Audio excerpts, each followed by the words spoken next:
Part 1. You are going to hear a travel agent discussing a holiday booking with two customers. First, you have some time to look at questions 1 to 3.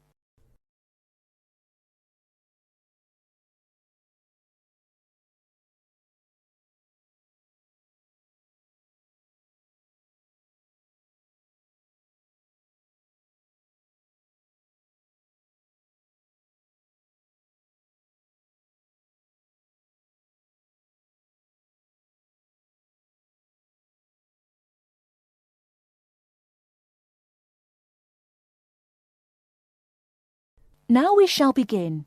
You should answer the questions as you listen, because you will not hear the recording a second time.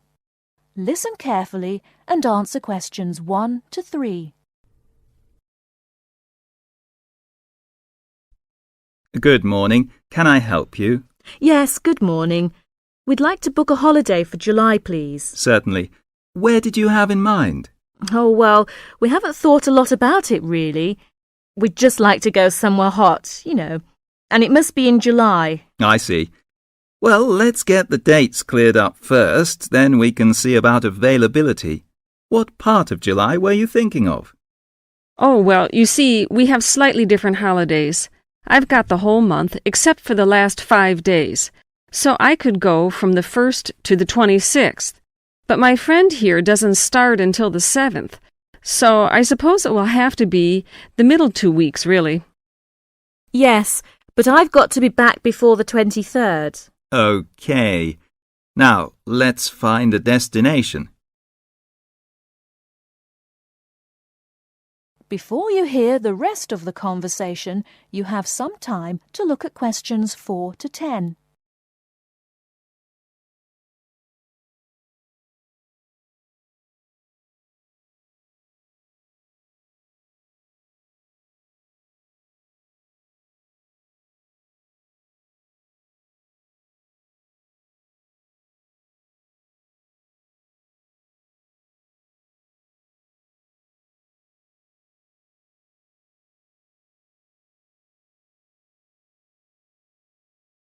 Now listen and answer questions 4 to 10.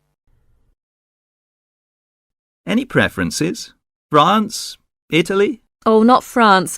We went there last year and it was absolutely packed with teenagers, making noise and getting drunk all the time. Yes, it was terrible. We definitely want somewhere quieter this year. Well, of course, it depends more on the resort rather than the country. There are resorts in every country which cater for the family or the slightly older person. They're usually a shade more expensive, though, as you might expect. Oh, well, we don't mind paying a bit more if it means more peace and quiet, do we? Definitely not. It'll be well worth it. All right, let's have a look at what we've got on the computer. July. Was it 10 or 14 nights you wanted? Oh, the fortnight, please. Right. Well, let's start with Italy.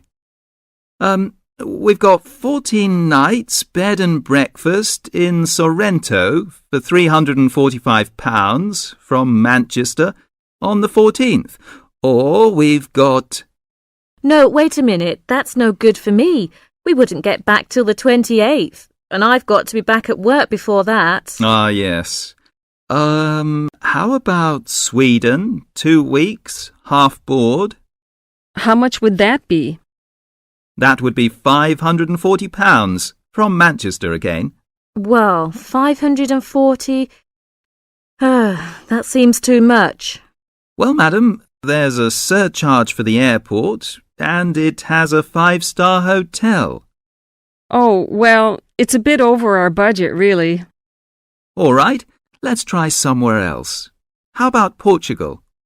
Oh, that sounds great. We've never been there before, have we? Let's see now. We've got 14 nights in Albufeira, half board, from Gatwick, for £385. Albufeira. Oh, wait a minute. Did you say the flight was from London? That's right, from Gatwick.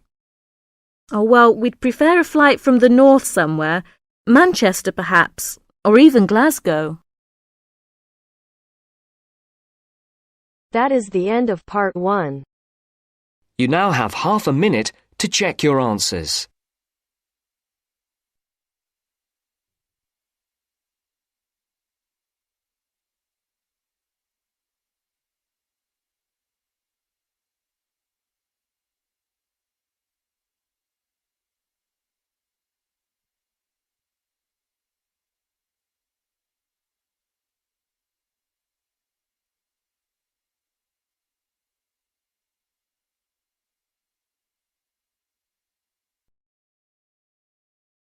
Now turns to part 2.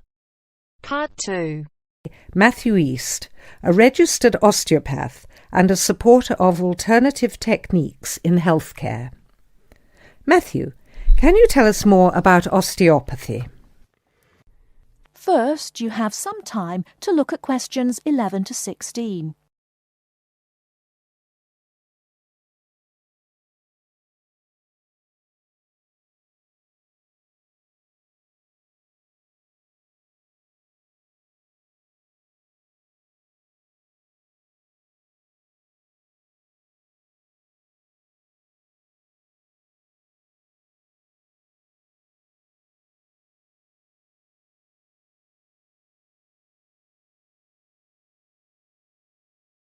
Now, listen carefully and answer questions 11 to 16.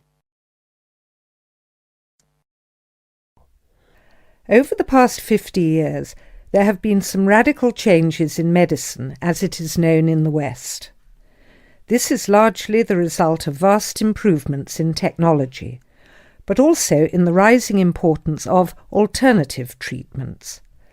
I have with me today Matthew East, a registered osteopath and a supporter of alternative techniques in healthcare. Matthew, can you tell us more about osteopathy? Well, perhaps the first thing I should say is that the term alternative is actually a little misleading, as I am referring to approaches and attitudes to health that were in common use long before Western medicine was established. I prefer the term natural. Anyway, I'll begin by telling you a little about osteopathy. Basically, osteopathy is the manipulation of muscles in order to alleviate stresses and tensions that lead to pain. Now, unlike Western medicine, osteopathy considers the whole body, not just the affected area, and this is a very important principle of natural remedies. The whole body must be considered before a course of treatment can be decided upon. You see, the aim of therapies like osteopathy is not only to repair the body, but also to get the body treating itself. And this does not come from treating the symptoms. To give an example, I recently treated a 2-month-old baby who was screaming all day and was even worse at night. The couple had taken the baby to their doctor, but the only advice they were given was that the baby would grow out of it.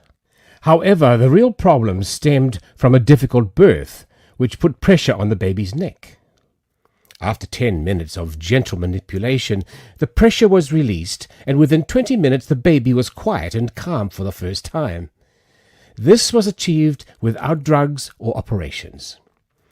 Avoiding such invasive methods of treatment highlights another of the differences between Western medicine and a more natural approach.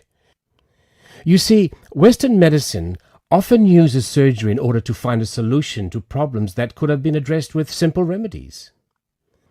A medical approach that looks closely at how essential an operation is before it is performed would offer patients a considerably less stressful method of treatment, not to mention the financial savings. Natural remedies actually amount to about 10% of the cost of a Western course of treatment.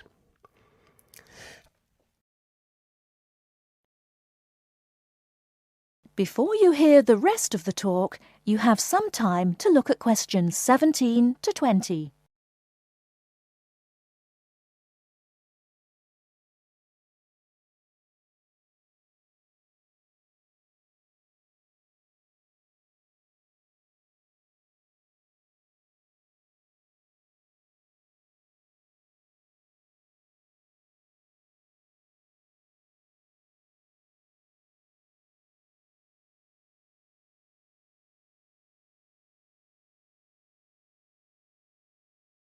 Now listen and answer questions 17 to 20.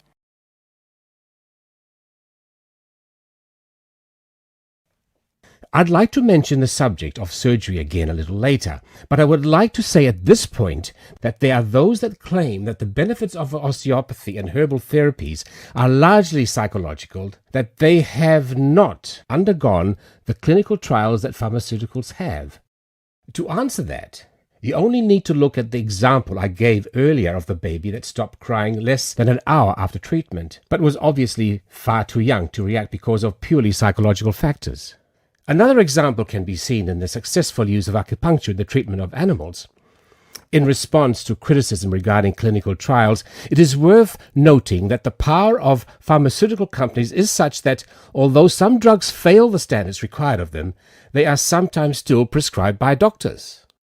Moving on to another point, it should be stressed that natural remedies, in addition to having no side effects, can also be applied to any patient. Now, I'm not suggesting that the same treatments are used indiscriminately. Although natural remedies can be used with any age group, the treatment selected is very specific to the person. By this I mean that not only the general health of the patient needs to be considered, but also their habits, diet, and lifestyle in order to build a complete picture. However, I am not suggesting that we should reject Western medicine entirely. In fact, there have been occasions when I have referred patients to their doctor, as I felt that in those cases it was the most suitable course of action. There are many situations in which it is by far the best option. Take emergency surgery, for example. Obviously, more natural remedies do not provide the speed required in such cases. The best solution would therefore be an open-minded combination of the two forms.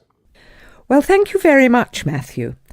That was a very interesting insight into natural treatments. Next week we'll be inviting Dr. Moore. That's Moore, onto the programme to argue his case as a doctor. Until next week, then, goodbye. That is the end of part 2. You now have half a minute to check your answers.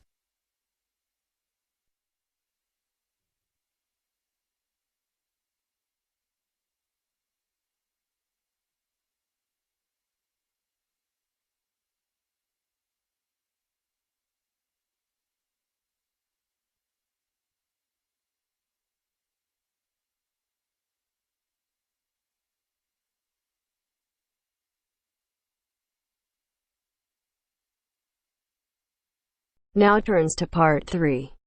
Part 3.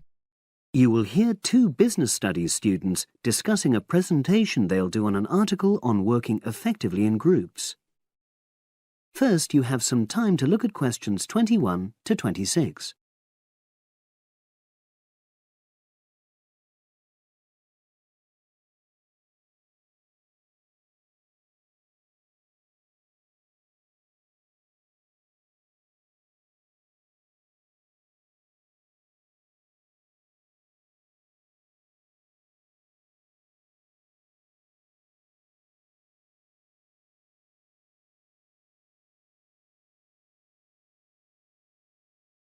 Now listen and answer questions 21 to 26.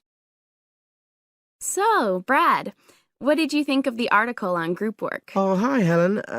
Yeah, it was pretty good, with helpful pieces of advice on how to make group work effective.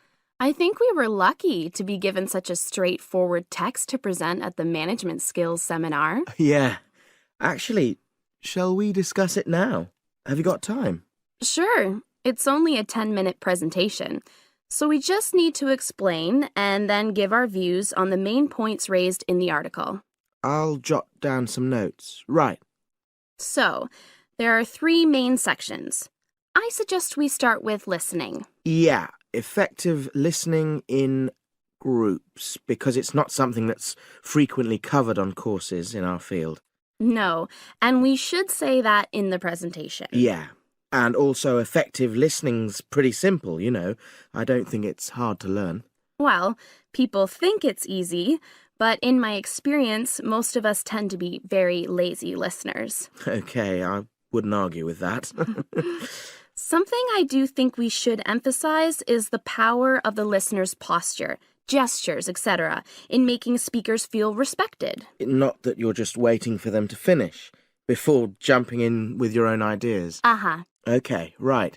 The next section is on goal setting. Let's make sure we're clear what the article says on this. Yeah. Well, firstly, it says that all group members must be given time to explain their own goals. That's it, yeah.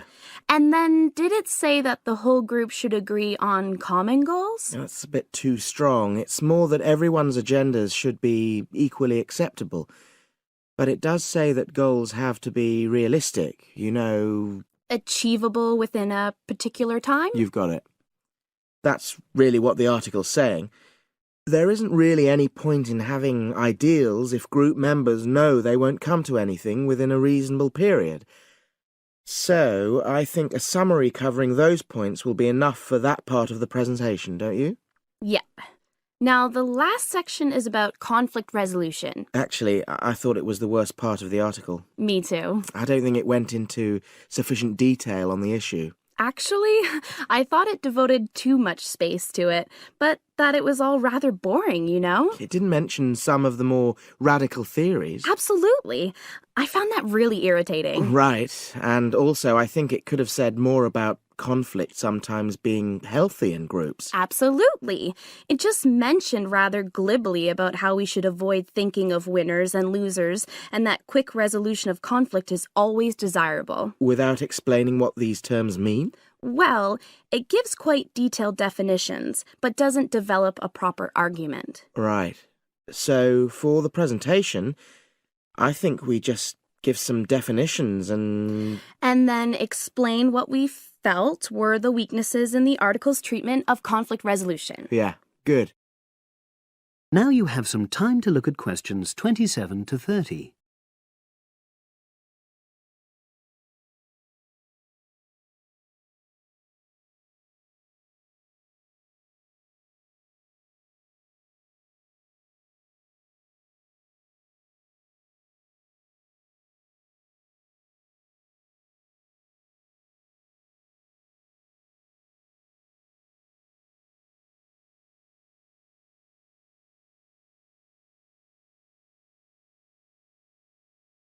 Now listen and answer questions 27 to 30.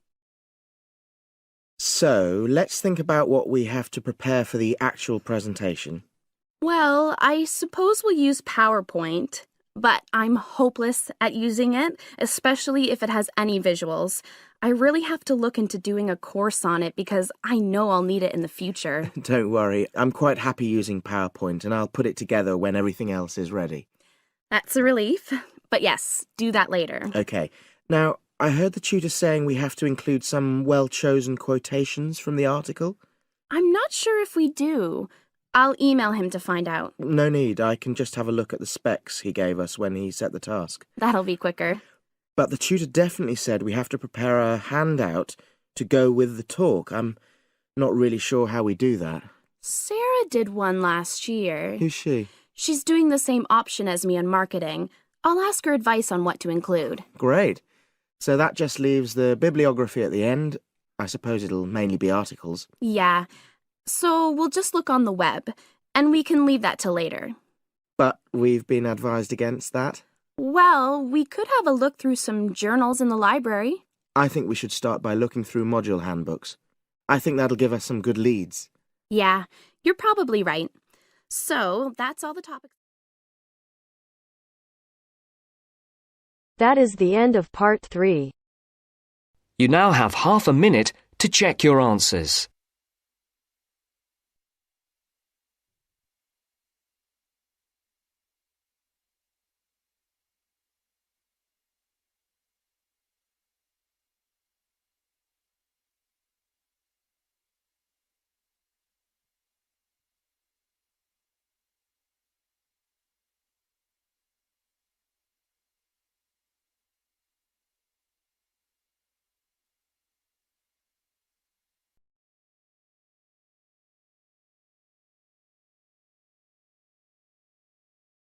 Now turns to Part 4.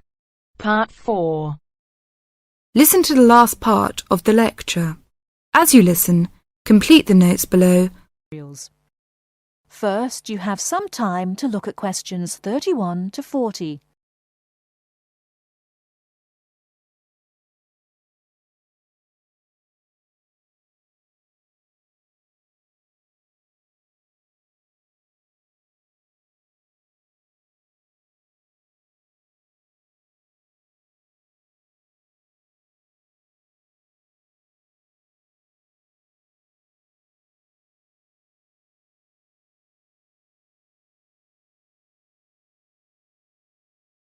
Now, listen carefully and answer questions 31 to 40. Last time I said that a lot of Irish people left the country and went to England, America and many other foreign countries. Today I'd like to talk about the emigration. The effects of immigration were not all bad. The immigrants experienced a lot of hardship in their new countries. There is a famous story about a park in Shanghai where Chinese and dogs were not allowed. Well, in England, until into the 1950s, signs for jobs sometimes read, "Irish need not apply." The immigrants often experienced discrimination, but they formed many organisations to look after their fellow immigrants. Many of these organisations later became very important.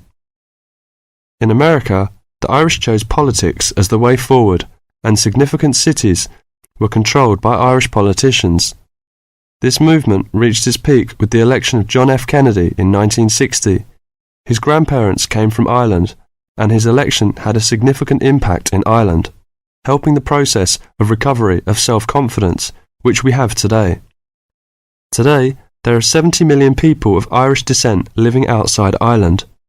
In America alone, there are 40 million people, and 10 million of these people have a 100% Irish background. They carried the culture of their home country with them and adapted it to their new home. They made changes which would be unthinkable in the home country, and we often laughed at the Yankees' Irishness. In fact, any immigrant who came back to live in Ireland, often after many years, found it very difficult to fit into Irish society again. They had been changed by the experience. These immigrants have always had an interest in the old country. The American letter was a letter containing dollars sent back to one's family. More recently, President Clinton has been very influential in bringing peace to the north of Ireland. Riverdance itself was the idea of a dancer who was American, who applied American methods to traditional dancing, and the fusion was immediately popular. Modern Ireland has been able to use the disaster of the last century to learn modern marketing techniques and apply them, without at the same time losing what is distinctive about itself. Riverdance is a demonstration of that distinctiveness. That is the end of Part 4. You now have half a minute to check your answers.